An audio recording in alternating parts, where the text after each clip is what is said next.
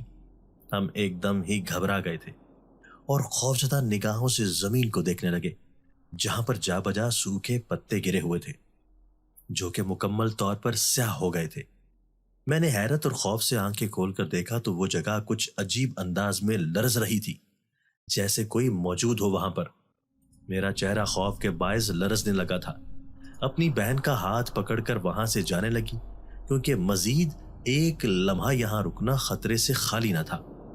ہمارے وہاں سے جاتے ہی وہ آواز تیز ہونے لگی جس نے مجھے مزید ہراساں کر دیا تھا۔ مجھے پتا تھا کہ پھوپھی ہمارے یہاں سے بغیر انار لیے واپس آنے پر بہت غصہ کریں گی، مگر میں نے سوچ لیا تھا کہ ان کا غصہ سہ لوں گی، مگر ایسی خوفناک جگہ پر مزید کچھ دیر اور نہیں ٹھہر سکتی تھی۔ میں نے اپنی بہن کو دیکھا تو اس کے چہرے پر بھی پسینے کے ننھے ننھے قطرے نمودار ہو گئے تھے۔ میں نے اس کو اپنے ساتھ ہونے کا احساس دلایا اور بس جلدی جلدی ہم اس جنگل سے نکل آئے تھے۔ کچھ دیر بعد جب پھپھی کے گھر کے اندر داخل ہوئے تو وہ سامنے صحن میں ہی چارپائی پر بیٹھی دکھائی دی تھی۔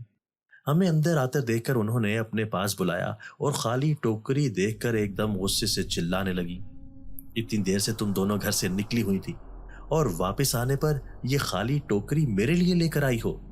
میں پوچھتی ہوں کہاں گئی تھی تم جب اتنی دیر باہر گزار کر بھی انار تم لوگ نہ لائے؟ ان کی یہ بات سن کر میرے دل میں ایک ٹیس اٹھی تھی۔ میری چھوٹی بہن تو پھپھی کی بات کی گہرائی کو نہ سمجھتی تھی، مگر مجھے بہت افسوس ہوا تھا کہ ہم دونوں کو شک کی نگاہوں سے دیکھتے ہوئے انہوں نے ایک بار نہ سوچا کہ ان کی خود کی بھی 2 بیٹیاں تھیں۔ ہم خاموشی سے ان کے سامنے کھڑے ان کی ڈانٹ سنتے گئے، مگر جب کل دوبارہ سے انہوں نے ہمیں جنگل جا کر انار ہر صورت لانے کا کہا تو ہمارا چہرہ پھک پڑ گیا۔ خوف سے کانپتے ہم نے انکار کرنا چاہا تو انہوں نے ہمارے کسی انکار کو نہ سنا۔ پھر ہم آخرکار دوبارہ سے اپنے کاموں میں لگ گئے۔ عصر کے وقت جب میں کپڑے چھت پر ڈال کر نیچے کمرے میں آئی تو سارا مجھے زمین پر بچھی چٹائی پر بیٹھی دکھائی دی۔ میں اس کو کچھ کہنے ہی لگی تھی کہ اچانک سے اس کو زرد چہرے سمیت کانپتے ہوئے دیکھا تو ٹھٹک کر اس کے پاس گئی اور اس کے کندھے پر ہاتھ رکھ کر اپنی جانب متوجہ کرنا چاہا ہی تھا کہ وہ ایک دم سے ڈر کر اچھلی اور کھڑی ہو گئی۔ دور رہے مجھ سے۔ ایک دم ہی وہ مجھے دیکھے بغیر دور رہنے کا کہنے لگی۔ میں نا سمجھی سے اس کو دیکھنے لگی۔ جب اس کی نگاہ مجھ پر گئی تو ایک دم سے میرے گلے لگ کر رونے لگی۔ میں نے گھبرا کر اس سے پوچھا تو کہنے لگی کہ پھپھی کے چھوٹے بیٹے نے اس کا ہاتھ پکڑ لیا تھا جب وہ کمرے میں پوچھا لگا رہی تھی۔ میں حیران ہو کر اس کی بات سنتی گئی۔ غصے سے میرا چہرہ سرخ ہو گیا تھا۔ میں تیش میں پھپھی کے بیٹے سے بات کرنے ہی لگی تھی کہ سارا نے مجھے روک دیا کہ نہیں آپی، اس نے مجھے دھمکی دی ہے کہ اگر میں کسی کو بتاتی ہوں تو وہ ہم دونوں کو گھر سے نکلوا دیں گے۔ میں اس کی بات سن کر نہ چاہتے ہوئے بھی رک گئی تھی، مگر اب سے میں نے اس کو سختی سے منع کر دیا تھا کہ اب وہ کبھی پھپھی کے بیٹے کے سامنے نہ جائے گی۔ اس نے میری بات سن کر اس بات میں سر ہلایا اور پھر کچھ دیر بعد ہی شام کا وقت ہو گیا تھا۔